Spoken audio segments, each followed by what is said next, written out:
Welcome to Site Plan 4, Legal Aid, Nonprofits, Clinics, Which Path Fits? If you're building a compliant foundation for using artificial intelligence in the public benefits sector, well, you're absolutely in the right place. Today, we're breaking down the specific, actionable steps you need to actually govern AI safely. Let's get right into it. So legal aid, nonprofits, or clinics, which path fits you best? In Site Plan 4, we are comparing these three primary paths in the public benefits sector.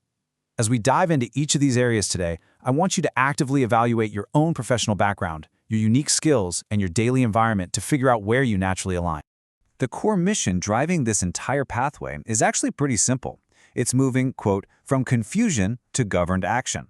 That's the AI Care Agents 24/7 mission right there. They're a California nonprofit dedicated to building a practical, community-focused pathway for these exact sectors. We want to take all that overwhelming, confusing tech jargon surrounding AI and transform it into clear, highly effective guardrails tailored specifically for your organization. Okay, let's dive into this. A fundamental truth of AI adoption is that generic advice simply doesn't work.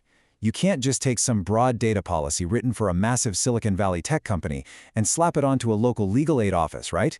It's going to fail, and honestly, it will put you at serious legal risk.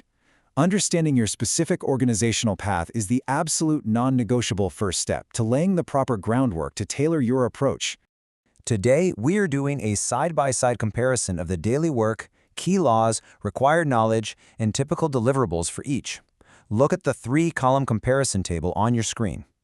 You will notice that a legal aid path focuses heavily on client disclosure and supervisory rules, a clinic path centers on patient communications and health privacy, and a general nonprofit path might lean heavily toward donor data and grant obligations. While these organizations all serve the public good, the regulatory realities they face on a random Tuesday morning are just vastly different. Now, what's really interesting about this slide is how the legal aid path isolates its focus so heavily on client disclosure and supervisory rules. The stakes here are incredibly high. I mean, think about it. If a non-lawyer staff member uses some unvetted public AI tool to summarize a sensitive case file, you run the immediate risk of breaking attorney-client privilege. Boom, just like that. So your AI governance framework in this space absolutely must be built around those uncompromising legal standards. Let's move to the clinic path and see how this builds into an entirely different set of requirements. In stark contrast to the legal side, this path centers almost entirely on patient communications and health privacy. The daily reality here is, of course, governed by HIPAA. An AI tool that conveniently drafts emails in a standard corporate office? Yeah, that could be a massive compliance violation in a clinic if it improperly processes protected health information. Governance here is strictly about safeguarding medical data and maintaining patient trust. Finally, a general nonprofit path shifts the lens toward managing donor data and strict grant obligations. You might not face HIPAA or attorney-client privilege in this lane, but you still have to fiercely protect financial records. Like, if your organization uses an AI algorithm to analyze donor habits and target outreach, you've got to make sure it doesn't violate specific privacy stipulations written right into your funding grants. The metrics here are directly tied to financial transparency. So, the crucial point is this. Understanding these differences is crucial for tailoring your AI governance approach. You absolutely cannot govern AI effectively if you don't map your rules to your specific sector's laws. It's like a giant puzzle. The pieces have to fit. A one-size-fits-all AI policy, it protects literally no one. And this brilliantly illustrates our next step.